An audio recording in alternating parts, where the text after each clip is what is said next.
लहर लहर लहराए रे मेरे आंगन की तुलसी, लहर लहर लहराए रे मेरे आंगन की तुलसी। आने के लिए कमेंट बॉक्स में जय तुलसी मैया जरूर लिखे।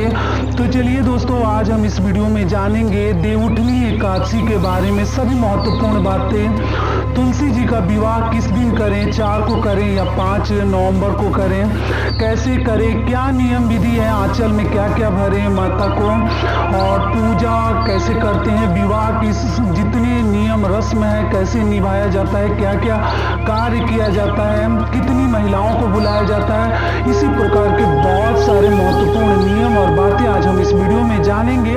तो आप बने रहिए मेरे साथ मेरे चैनल पर। अगर आपको मेरा वीडियो पसंद आता है तो प्लीज आप मेरे चैनल को सब्सक्राइब कर दीजिएगा, बेल आइकन को प्रेस कर दीजिएगा, जिससे कि मेरे वीडियो के नए नोटिफिकेशन आप सभी के पास सबसे पहले पहुंचे। तो चलिए शुरू करते हैं और जान लेते हैं सभी महत्वपूर्ण बातें। तो सबसे पहले आपको बता दूं दोस्तों कि इस बार देवउठनी एकादशी, हरि प्रबोधनी एकादशी भी जिसको कहा जाता है, इस साल 2022 में 4 नवंबर को पड़ा है। दिन क्या है? शुक्रवार। ठीक है, तो शुक्रवार के दिन ही, एकादशी के दिन ही हम तुलसी जी का विवाह रचाते हैं भगवान विष्णु जी के साथ। ठीक है, तो उस दिन हमें विवाह रचानी है। लेकिन 4 और 5 इसमें भी लोगों को डाउट हो गया है कि किस दिन करें, क्या करें। तो देखिए, नियम है कि 5 तारीख को भी कई लोग करेंगे, शनि प्रदोष व्रत भी है उस दिन, और तुलसी विवाह भी अपने अपने राज्य के गांव के हिसाब से भी कई लोग कह रहे हैं कि 5 को है।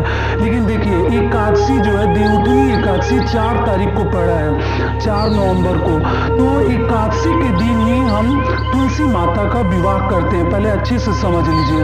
लेकिन कई ऐसी मेरी बहनें हैं, मान लीजिए आप उस अवस्था में नहीं है, आप शुद्ध नहीं है, तो आप अगर 4 तारीख को नहीं कर पाती हैं तुलसी विवाह, तो आप कब कीजिएगा? आप पूर्णिमा के दिन भी तुलसी जी का विवाह कर देते हैं। जो किसी कारणवश जिनका छूट गया, नहीं करने लायक है, वो चाहे तो पूर्णिमा के दिन भी तुलसी जी का विवाह किया जाता है, आप लोग कर सकती हैं। तो ये अच्छे से समझ लीजिएगा, क्योंकि कई ऐसी मेरी बहनें लगती हैं पूछने की, दीदी हम कैसे करें, क्या करें, इस अवस्था में है, नहीं हो पाएगा तो पति से करवा लें। नहीं, ये सब कार्य पति से नहीं करवाया जाता है। आप 2 चांस है, देखिए आप 4 तारीख को भी कर सकते हैं या 8 तारीख को पूर्णिमा पड़ रहा है, स्नान दान की पूर्णिमा, कार्तिक की पूर्णिमा। कार्तिक का महीना तो ऐसे ही आप लोग को मालूम है कितना पवित्र और पावन महीना है। तो एकादशी के दिन हम व्रत भी रखते हैं, और एकादशी का व्रत अगर जो रखते हैं ना, पूरे साल अगर आप व्रत नहीं रखते हैं, केवल एकादशी के दिन आप व्रत रखते हैं, मतलब देवउठनी एकादशी का व्रत रखते हैं जो 4 तारीख को पड़ा है, तो मान लीजिए कि आप सारी एकादशी का ना संपूर्ण फल, जो साल में जितने एकादशी व्रत पढ़ते हैं सभी का संपूर्ण फल आपको मिल जाता है, केवल आप कार्तिक मास के एकादशी व्रत को धारण कर लेते हैं। क्योंकि ये सर्वश्रेष्ठ एकादशी में इस एकादशी को सबसे बड़ा एकादशी माना जाता है। तो देखिए, ऐसा नहीं है कि शादीशुदा ही लोग करते हैं, एकादशी व्रत अपने लिए किया जाता है। वो पुरुष भी रख सकते हैं, वो कुंवारी लड़कियां भी रख सकती हैं, और लड़के भी रख सकते हैं, वो महिला शादीशुदा भी रख सकती है। हर आदमी चाहे तो एकादशी व्रत कर सकता है। लेकिन पूरे साल अगर आप नहीं करते हैं, केवल कार्तिक मास की देवउठनी एकादशी का व्रत कर लेते हैं, तो आप मतलब हर एकादशी का फल आपको संपूर्ण लाभ मिल जाएगा। तो आप लोग हो सके तो कर लीजिएगा।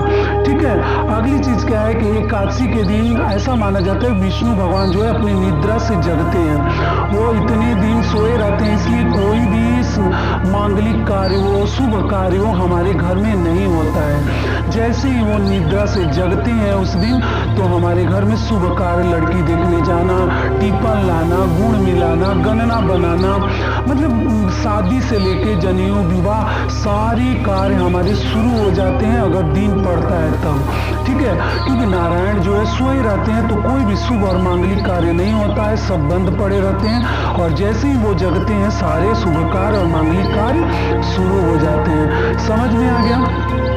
तो आप लोग 4-5 में अपना डिसीजन ले लीजिएगा, लेकिन मैं तो कहूँगी 4 तारीख को ही कीजिएगा, क्योंकि 4 तारीख को एकादशी व्रत है, देवउठनी एकादशी, हरि प्रबोधनी एकादशी के दिन ही माता तुलसी का हम विवाह करेंगे।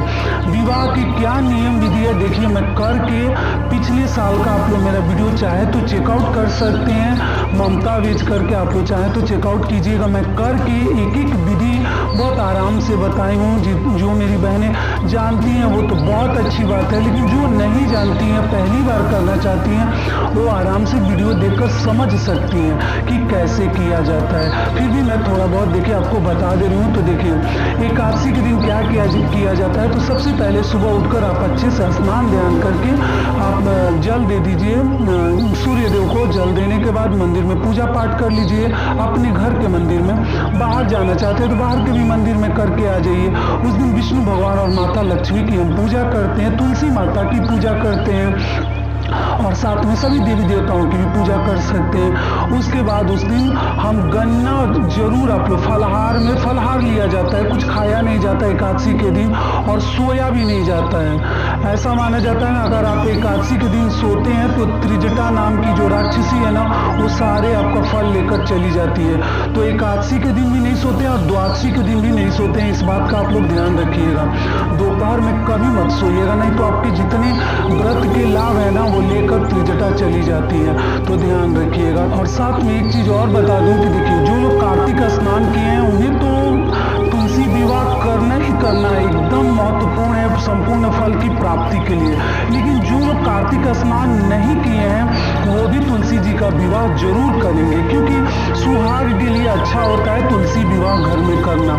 ठीक है, तो जितनी मेरी बहनें हैं आप लोग जरूर कीजिएगा। उसके बाद फलाहार, जो ही फल फलाहार आपके घर में आप कर लीजिए। एकादशी के दिन फलाहार करके ये व्रत रखा जाता है। लेकिन सबसे इम्पोर्टेंट और महत्वपूर्ण चीज इसमें क्या फलाहार में लेनी चाहिए वो है गन्ना, ईख।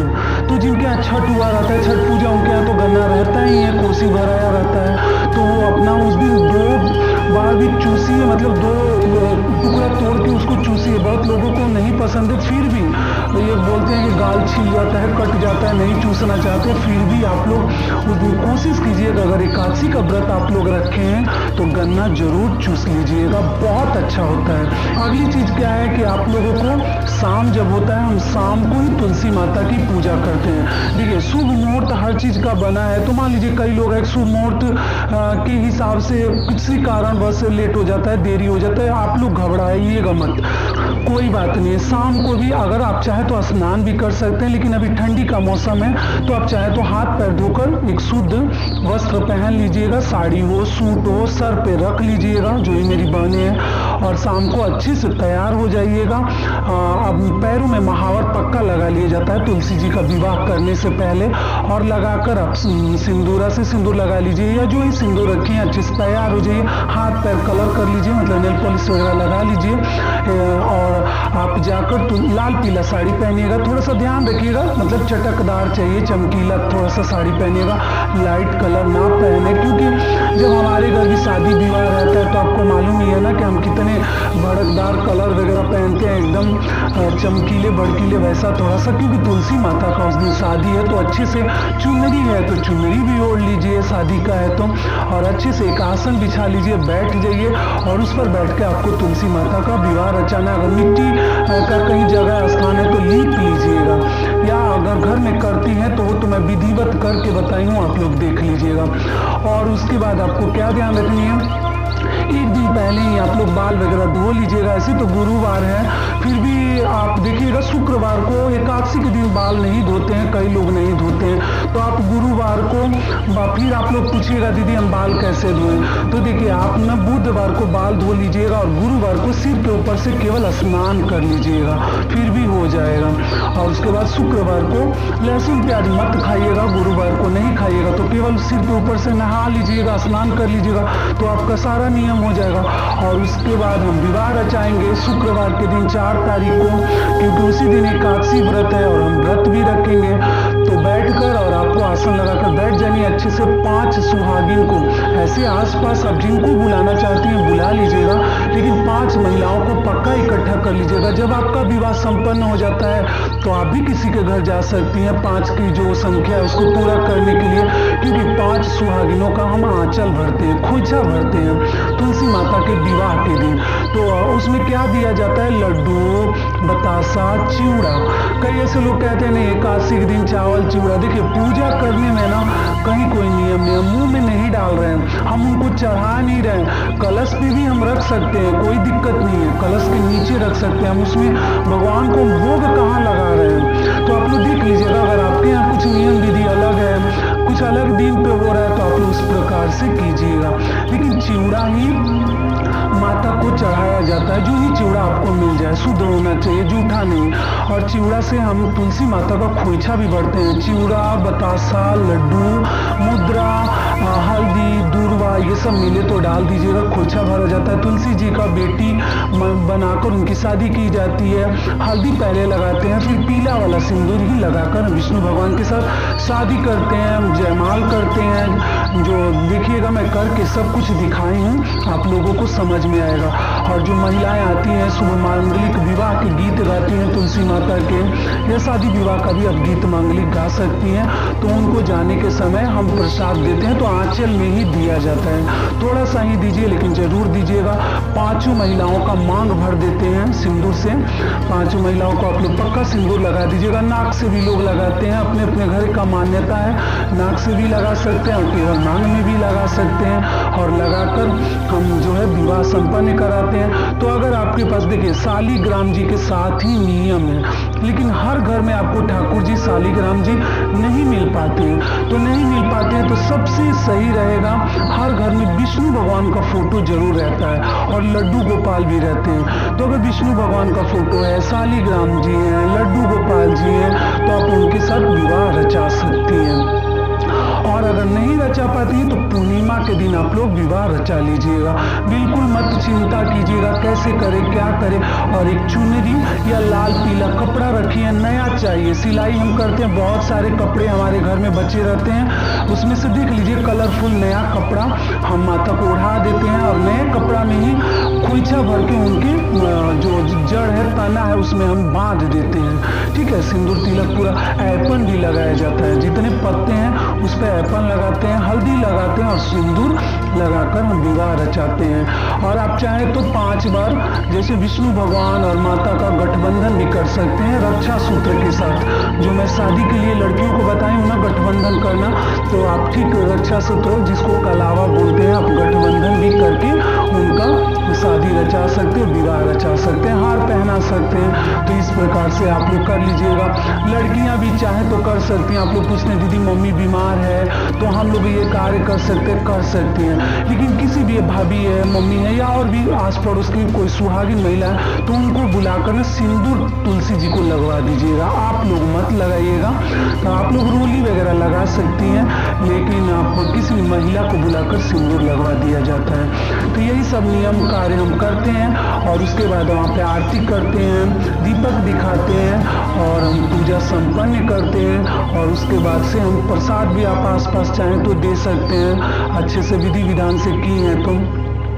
कलश भी रखा जाता है, विवाह में कलश भी रखा जाता है। आप मेरा वीडियो चेकआउट कीजिएगा, आप लोग को हर चीज़ समझ में आ जाएगा। और गन्ना से ही मंडप बनाया जाता है। अगर गन्ना मिले तो कोशिश कीजिएगा कि मंडप बनाए, क्योंकि तुलसी माता के विवाह में गन्ना का बहुत अधिक महत्व है देवउठनी एकादशी में। ठीक है, नहीं मिलता है। देखिए कई लोग ऐसे राज्य में रहते हैं ना कि उनको हर चीज़ नहीं मिल पाता है। ये चीज़ मैं बहुत अच्छे से समझ रही हूँ, जितनी मेरी बहनें लिखती हैं और समझती भी हूँ। तो अगर नहीं मिलता है तो आप लोग केला के पत्ते से भी मंडप बना सकते हैं। वो भी नहीं मिलता है तो कोई बात नहीं, मंडप आप देख लीजिए बने तो बनाइए, साड़ी कपड़ा से नहीं बनता है तो कोई बात नहीं, आप ऐसे भी विवाह रचा सकती हैं। विष्णु भगवान को चंदन लगा दीजिएगा, हल्दी लगा दीजिएगा। और इसी प्रकार से हम देवउठनी एकादशी, प्रबोधनी एकादशी के दिन, हरि प्रबोधनी एकादशी के दिन हम जो है विवाह को संपन्न करते हैं। तो